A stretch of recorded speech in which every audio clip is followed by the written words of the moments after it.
Hello everyone, welcome back to another episode of How Logical. Today's video is about how we can change Tinder account's password.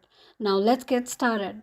If you haven't subscribed to our channel, do subscribe and also press on the bell icon so that you won't be missing any upcoming updates or videos in the future.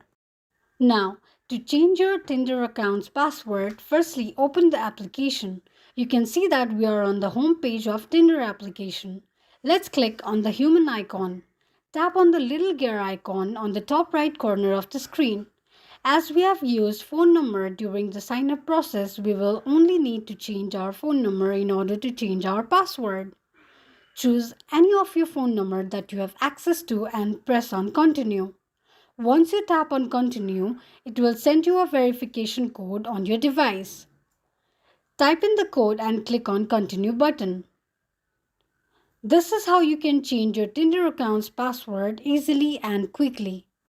If you have any thoughts or queries, let me know in the comment section. Thank you so much for watching.